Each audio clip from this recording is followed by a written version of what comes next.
ကောင်လေးကတစ်သားချောင်းလေးတစ်ချောင်းကိုပေါ့ပေါ့ပါပါကောက်ယူလိုက်တယ်ပြီးတော့အဲ့ဒါကိုပေါင်တစ်ဆက်တူးညလေးတဲ့ကြောက်တုံးကြီးစီဦးတီးပြီးရမ်းခါလိုက်တယ်နောက်တစ်စက္ကန့်မှာပဲလုံးဝမပြည့်စည်နိုင်ဘူးလို့ယူဆထားတဲ့မြင့်မြတ်တဲ့ကြောက်တုံးကြီးဟာရုတ်တရက်နှစ်ချမ်းကွဲသွားတယ်အဲ့ဒီပြင်းထန်တဲ့အတန်ကြီးကြောင့်သူ့ဖခင်စီကိုချက်ချင်းတတိပေးချက်ရောက်သွားခဲ့တယ်ဘာဖြစ်လို့လဲဆိုတော့တထောင်စုနှစ်တစ်ခုလုံးမှာပူဓာတ်သခင်နှစ်ယောက်တည်းကသာအဲ့ဒီပုံမှာအမှတ်သားတွေခြံထားခဲ့နိုင်ဘူးလို့ပဲဒါပေမဲ့အမြဲတမ်းအားနေပြီးနာမကျန်းဖြစ်နေတဲ့သားဖြစ်သူကတာမန်တစ်သားချောင်းလေးနဲ့အဲ့ဒါကိုအမှန်တကယ်ပဲရိုက်ချပစ်လိုက်တယ်ဒါပေမဲ့ဘယ်သူမှမသိခဲ့ကြတာကဒီကောင်လေးဟာတကယ်တော့ကဘာပေါ်မှာအတန်မာဆုံးဓာတ်သခင်တယောက်ဖြစ်နေတာပါပဲပုံမမြင့်မားတဲ့တပညာနယ်ပယ်ကိုလိုက်စားဖို့အတွက်သူဟာတတိယအကြိမ်မြောက်ပြန်လည်ဝင်စားမှုကိုဖျက်ဆီးပြီးသားဖြစ်ပါတယ်ဒီဘဝမှာတော့သူဟာဓာတ်ခိုင်းချုပ်ရဲ့တားတယောက်ဖြစ်ပြန်လည်မွေးဖွားလာခဲ့တယ်တတိပြန်ဝင်လာတဲ့အဲ့ဒီတစ်စက္ကန့်မှာတင်သူ့ရဲ့အထုပ်ထိပ်ဆွမ်းအားတွေကတခါတည်းပြန်ရောက်ရှိလာခဲ့ပါတယ်ဒါပေမဲ့ကောင်လေးကမြင့်မြတ်တဲ့ကြောက်တုံးကြီးကိုဖျက်ဆီးခဲ့တာသူ့ပါလို့ဝန်ခံတဲ့အခါဘယ်သူမှမယုံကြည်ကြပါဘူးသူတို့ကတန်ဖိုးရှိတဲ့ဆေးမြတ်မွန် Sacred Medicine ကိုရယူခြင်းရုံတက်တက်စူးစမ်းနေတာလို့ပဲထင်ခဲ့ကြတယ်လူတွေရဲ့တန်တရားတွေကိုရင်ဆိုင်ရချိန်မှာကောင်လေးကဆက်ပြီးရှင်းပြမနေခဲ့ပါဘူးဘာဖြစ်လို့လဲဆိုတော့သူ့ရဲ့စွမ်းအားကအရာရာကိုနောက်ဆုံးမှတက်တည်ပြသွားမှာဖြစ်လို့ပါပဲဒါကြောင့်သူဟာဓာတ်ပညာပြန်ပွဲကိုဝင်ရောက်ရှင်ပြိုင်ဖို့ဆုံးဖြတ်လိုက်ပါတယ်ပထမဆုကိုသာရခဲ့မယ်ဆိုရင်ဆေးမြတ်မွန်ကိုရယူနိုင်ပြီးသူ့ရဲ့ကျင့်စဉ်စွမ်းအားကိုတိုးပွားစေနိုင်မှာဖြစ်ပါတယ်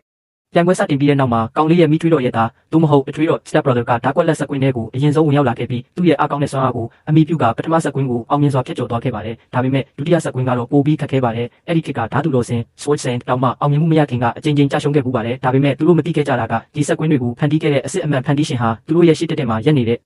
ကောင်လေးဖြစ်နေတယ်ဆိုတာပါပဲဒုတိယဆက်ကွင်းအသက်ဝင်လာပြီးနောက်မှာကြောက်ရွံ့ငါရုပ်ကတပြိုင်နက်တည်းပေါ်လာခဲ့ပါတယ်အထွေးတော်ကဆက်လက်စူးစမ်းခဲ့ပေမဲ့ဆက်ကွင်းရဲ့အဓိကဗဟုချက်ကိုရှာမတွေ့သေးပါဘူးအားလုံးကသူမဖြတ်ကျော်နိုင်တော့ဘူးလို့ထင်လိုက်ချိန်မှာပဲကောင်လေးကရုတ်တရက်စကားဆပြောလာပါတယ်သူအောင်မြင်မှုအတွက်အကြိမ်ဆက်တစ်ကြိမ်လိုအပ်လိမ့်မယ်လို့ဆိုပါတယ်အားလုံးကသူဟန်ဆောင်ပြောနေတာလို့ပဲထင်ခဲ့ကြပါတယ်ဒါပေမဲ့အဆုံးမှာတော့အထွေးတော်ဟာသူ့ရဲ့ဆက်တစ်ကြိမ်မြောက်စူးစမ်းမှုမှာဆက်ကွင်းကိုတကယ်ပဲဖောက်ထွက်နိုင်ခဲ့ပါတယ်အဲ့ဒီအချိန်မှာလူတိုင်းကကောင်လေးဟာသူ့ရဲ့စွမ်းအားအစစ်အမှန်ကိုဖုံးကွယ်ထားတယ်လို့တန်တရားဝင်လာကြပါတော့တယ်အဲ့ဒီနောက်မှာအထွေးတော်ကကောင်လေးကိုဆက်ကွင်းထဲဝင်ရောက်ပြီးစိန်ခေါ်ဖို့တောင်းဆိုခဲ့ပါတယ်ဒါပေမဲ့မိခင်ဖြစ်သူကချက်ချင်းတားဆီးခဲ့ပါတယ်သူသားထိခိုက်နေတာမှာကိုစိုးရိမ်တဲ့အတွက်မိခင်ဖြစ်သူကဓာတ်ဆက်ကွင်းကိုကိုယ်တိုင်စိန်ခေါ်ဖို့ဆုံးဖြတ်လိုက်ပါတယ်ပြန်တန်းနေတဲ့ဓာတ်ရည်တွေ့မရတာတွေကအရက်ညနာပေါင်းစုံကနေဝင်ရောက်တိုက်ခိုက်လာကြပါတယ်မိခင်ဖြစ်သူကအားမကောင်းလာပေမဲ့ကြွယ်ဝတဲ့တိုက်ခိုက်ရေးအတွေ့အကြုံတွေကိုအသုံးပြုပြီးတိုက်ခိုက်မှုတွေကိုစက်တိုက်ရှောင်တိန်ခဲ့ကဆက်ကွင်းရဲ့အားနည်းချက်ကိုရှာအခွေခဲ့ပါတယ်အချိန်ပေါင်းများစွာစူးစမ်းပြီးနောက်မှာတော့သူမဟာဒုတိယမြောက်ဓာတ်ဆက်ကွင်းကိုနောက်ဆုံးမှဖောက်ထွက်နိုင်ခဲ့ပါတယ်ဒီအချိန်ကလူတိုင်းကိုတုံ့လောက်သွားစေခဲ့ပါတယ်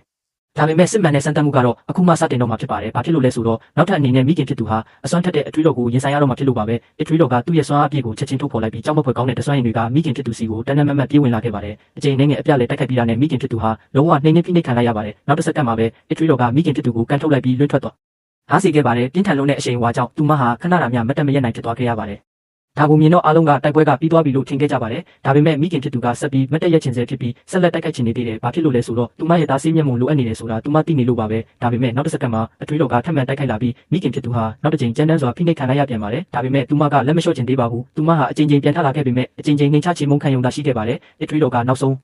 အဆုံးသတ်တိုက်ခိုက်မှုကိုလှုပ်ဆောင်ဖို့ပြင်ဆင်နေချိန်ထိပါပဲ။သူ့အတွက်နဲ့အရာရာကိုရင်ဆိုင်ပြီးတိုက်ခိုက်နေတဲ့မိခင်ဖြစ်သူကိုမြင်လိုက်